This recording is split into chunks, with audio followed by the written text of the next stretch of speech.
strong reaction to it? I don't know. I really don't know why I'm polarizing to people. I don't mean no harm, you know. I just work hard like everybody else does, you know. Just like you guys wake up, or you guys write a report, or you guys do an interview on somebody. I'm pretty sure you go back and you, from punctuation to the way it's written to the words that you choose, you don't repeat stuff like that, you know. I don't know. It's weird. I really don't mean no harm to anybody. Now in the ring, that's cruel intentions. You know? I wanna make sure you feel my wrath. If you could go back and redo anything at any point in your career, is there any fight or anything you would have done differently? In the Floyd Mayweather fight, absolutely. You know, I would have stepped away from being the human being that I am. I would have just stepped away from being that guy and kept with the red eyes and the steam coming out of my head, you know. But at the end of the day, you know what? You learn. You live and learn, and I've learned quite a bit. I've had an interesting career, though. I've hit some high highs and I've hit some low lows. But it's kind of interesting because you sit back and you go back and you score every loss that I have. I'm not losing on any cards. Something happens. Jaw broken, eyes ripped open, I get dropped. It's over. But I've never ever taken a brutal beating for 10, 8, 4, 1, 2 rounds. Got dropped, boom, it's over. Some of these guys, I mean, yeah, I've got my jaw broken, but I didn't take no punishment from that. Boom, I got broken. I was like, oh, dang, I think it's broken. I backpedaled a little bit. I was like, okay, keep this guy away. Boom, boom. I mean, it just happens, you know, but at the end of the day, thankfully, I'm still there, I'm sane, and I can pull the triggers. What can you tell us about Haas? He helped you prepare for the first fight. People don't know that. You know, Coach Haas has actually been there for me through those camps back when I fought Berto the first time. He was the guy who I went to his house every single day. We sat there every day, went through the game plans, which was, I guess now if you make sense of it, why wasn't he the guy with the microphone? Why wasn't he the guy in the corner? I actually had a trainer at the time who was my main coach, which is Coach Danny Garcia. Great coach, you know, great trainer, but you know, obviously with boxing, you never stop learning and you keep growing, man. So I ended up going out to Indio, California, and I worked with Coach Joel Diaz. But to be honest, I didn't like the area. You know, it's one of those things where I wake up, I want to wake up and go run at the beach area or in the mountain ranges. I want to, if I'm bored, I want to jump on my road bike and hit the Malibu PCH. I just by myself, you know. But there it was like, man, there's sand on top of sand on top of more sand. There's a casino right there, but I don't want to go to the casino. Nah, and then I just couldn't find my comfort zone in there. What kept me there and alive was Coach Joel, he's funny, Coach Antonio, he's pretty awesome, and Coach Jose, and obviously the camp of the guys, you know. But other than that, I finally said, hey Coach, you know what, I think I'm ready to just come home, man. And like lately, I've secluded myself from the world, you know. I don't party when I'm in, especially when I'm in training or anything like that. I mean, people have a big problem with me, I guess, going out and having a good time when I'm not training, but at the same time, I mean, I'm a grown man. Like, I can have a good time because I've earned to have a good time when I'm not busy, or go shoot a movie if I want. But I'm not gonna do that for a while. I have to conquer what's mine, and I don't want to live to be 35 and ask myself, what could have happened when I was 28, 29? You know, I wonder. I have a couple buddies that are like that nowadays. Man, Vic, if I could, I don't want to live with that. No questions. You fought Amir Khan in the amateur. Yeah. You were in line to fight Canelo. What do you think about them? I mean, you know them personally, you know their style. I personally, you know what, that's going to be a great fight. But for some reason, my gut tells me Amir Khan. Really? Yeah. Why? Amir Khan, he's tasted the canvas before. He's been hit. He knows what it's like. I think he's going to outbox him. I think he's going to take his time, pick his shots, move around. As opposed to Canelo, he hasn't really ever tasted canvas, I don't think, and he hasn't been hit, not like that. So it's going to be an interesting fight, but my ultimate pick would be Amir Khan. You're one of the few to pick Khan. Yeah, you know, the underdog, you know. But everybody's saying about the weight, 160 or whatever, and coming down, but let's be honest, the guy should not be fighting at 140, 160. he should be fighting at 147. Can he make the weight? I'm pretty sure he can. I don't know why he don't make the weight. He's smaller than me, and I'm the same size as Amir Khan. So, would you have been up and taking that fight if it was presented to you going up to 155? I mean, because a lot of people absolutely. I get to eat properly, no diet. Eat that salad, get some kale. Victor, no kale. Victor, both you and Berto are 3-3 going into this fight. Is this like a make or break fight for both of you? I believe so. It definitely is a make or break fight, you know. But I've been in this position before, many times. He's never been in this position, so it's gonna be a great fight, you know. Hey Victor. Yes, sir. Can I get your opinion on this video real quick? Oh, I saw that today, man. So Cat Williams used to put his weight behind it. that's what I was gonna say. That's what I was gonna ask you, bro. I mean, you've been sucker punched before. What goes through your mind? I can't really do much when I get sucker punched. I'm just like, boom. You should have hit harder, bro. Really? Why you gotta hit me like that? So does this make Cat more of a sucker of getting beat up by a 7th grader or just sucker punching period? You was 7th grade? 7th grade, fam. Dang. Cat, come over, dog. I need to teach you some boxing.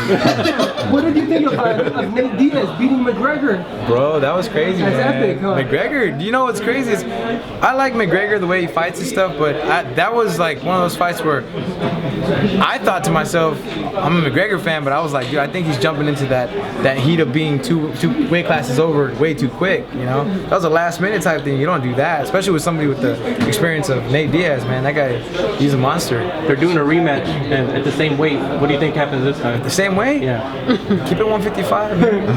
Do you feel like the 7th grader reacted correctly? I mean, yeah, man, you get punched first. I mean, dude, if I get punched first, I try, but people usually grab me. Right, so like in high school, it's like one punch is already over. Yeah. But they just let him go. Do you feel like you probably have a career in fighting, the 7th grader? Man, there's boxing and then there's fighting, man. MMA maybe? I saw him take him down. Have like this. Right, a rear naked show. Yeah. It was pretty good form, right? Man, I don't know the form, but I know that happened. I'm like, dang. How's your brother doing? He's good, man. My younger brother, Temo, what's up? He's got his little baby daughter. Her name's Sophia Ortiz. She's beautiful. She's almost, was it 2.5, maybe a little over now? But she's as tall as me now. Hey, Victor, Berto said that he wanted to go back to all his losses and avenge them, starting with you. Do you kind of want to do the same thing with your losses? There's some guys out there that I know you said you would want to fight. Would you still want to go down that path? Absolutely, you know, that's actually always a good thing. But at the same time, I don't, and obviously in the eyes of fans, I have stuff to prove to them and to this and that. But what I know of me is this much. I don't have nothing to prove to any of those guys because you go back and like I said, read the scorecards. Who's winning? So what happens? So I don't really think I need to go down that path, but I'm happy that Berto opened his eyes, and this time in a clean way. And I don't mean clean, keep them above the belt clean. I mean urine clean. So there's testing for this fight, obviously. Now we're on USADA right now. So I was natural last time, fired by beans and rice. This time I'm changing it up. I'm gonna do tacos. Ronda Rousey broke her jaw. You broke your jaw, you're coming back like you never Oh happened. man, that hurt, dude. What words of encouragement would you have for us? Thanks so much. Here's my card. Man, you need to stop, man.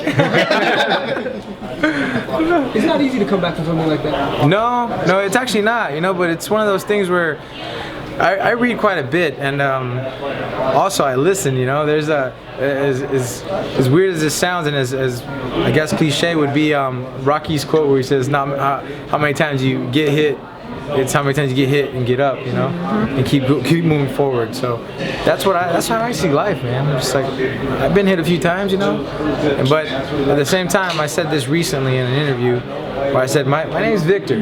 That's no coincidence. Look up the term, you know. So that's it, guys. Have you seen, just out of curiosity, have you seen Marcos Maidana's picture? They said he gained a lot of weight and they don't know if he's gonna come back. Yeah, dude, no, I saw it, man. But when they showed it to me, it was from a cell phone, and I go, whoa, damn. Yeah, I saw it. Are you surprised that he's living that life? I mean, no, not really. I mean, I heard that he was probably retiring. I mean, if you made some good money like that and just go chill with your family now, I mean, cool. But that's just as a professional athlete, I don't let myself go like that. So I don't know. If Floyd fights Triple G, what do you think? Who will win? Triple G. Why? He pressures, he don't care, he's relentless, keeps coming. Yeah. And right now, the pound for pound list, Floyd's retired, Manny's on the way up. Who does Victor Ortiz have as 1, 2, 3 and the best in the world? Me, and me. I'm just a little behind right now. Mia St. John always tells me when I interview her that she really wants to see you and Floyd get at it, and she has you winning no matter what. And Yeah. why do you think she believes in you so much, or what do you think of what she says? I believe it's because I've been through a lot, man. I've been through like I said earlier, I've been up to my biggest highs, I've been to some massive lows. I just don't stop. I keep coming, man. I'm like one of those Kansas tornadoes, man. I'm gonna keep coming. You ever seen a tornado? Yeah, absolutely. And when I was a kid, I'd just sit there on the basketball courts and I'd sit there and watch, and I'd be like, "Get inside!" And I'm just like watching these things. Just, it was cool. Victor, people always give you compliments for your power. Who's the one opponent that you hit so hard that said, "Wow"? I couldn't really tell you on that. I don't know, man. I don't even think I hit hard, but people seem to think I do. So. Now you do. You're converted southpaw. Yeah. How does that help you? I never fought righty before, so I don't know. I don't see a difference, so I can't. Bucky, man, the man who passed away some years ago, he raised me pretty much as a kid, but he converted me into a lefty because I didn't like standing there. It just feels weird, it feels awkward. So I just converted this way, and everything came natural from there. Like when you go into this fight, what's your mindset? Is it attack, and you just want to get in there and get it over with, or is it more a tactical approach? April 30th is right around the corner, bro. Victor, what do you think about Rousey versus Tate? What's up, bro? Dude, I actually, man, that's a crazy fight because those other two fights were pretty nuts between them two, where they ended up really quick and stuff.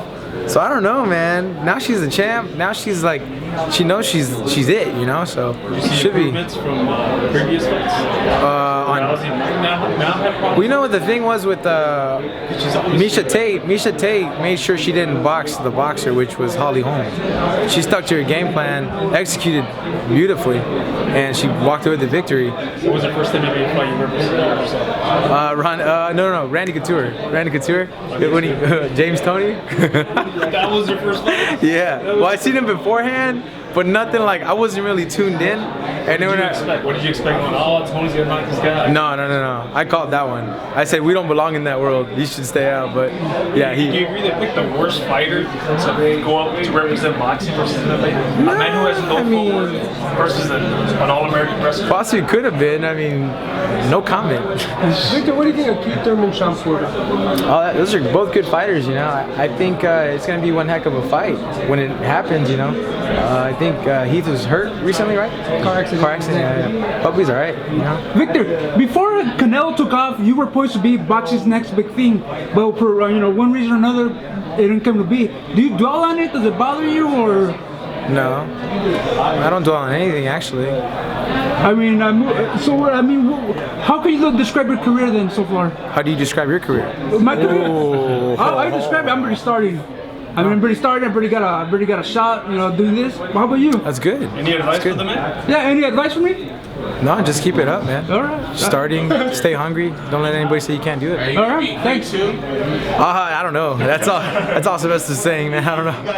You got Sly's number, right? Yeah. I do. What's it what? Is it hard to come back to boxing after doing all that? No. I just knew that acting was a way for me to stay active, stay in the public eye, and also heal, you know, because I was broken, completely shattered. So instead of going over there and feeling sorry for myself, this and that, I completely healed, you know. I had, this thing was shattered, completely shattered.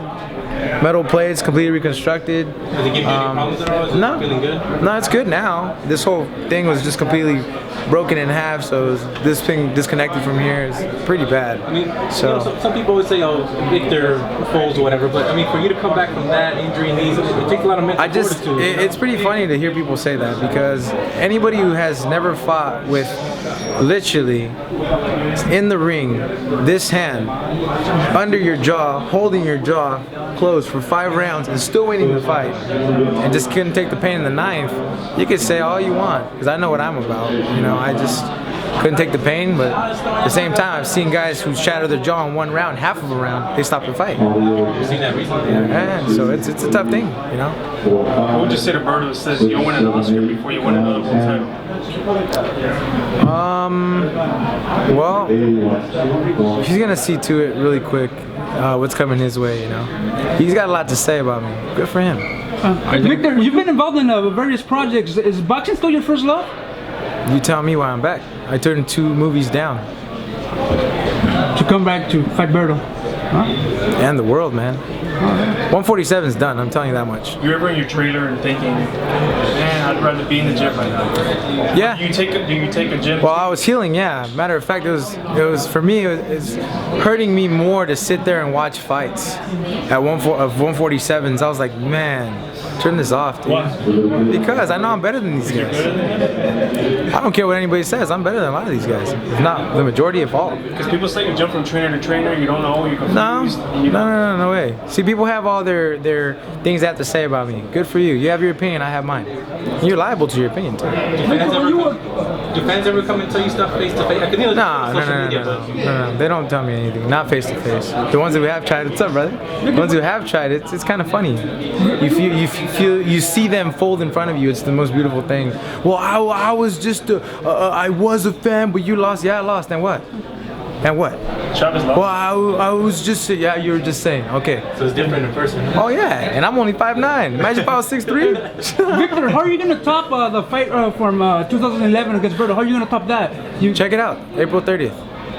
It'll be on Fox. Victor, when you were a kid, you were 15, you sparred Pacquiao. I heard you did phenomenally well. When he was peaking, how did you do that with the speed and the power? Bro, you remember timing kills, man.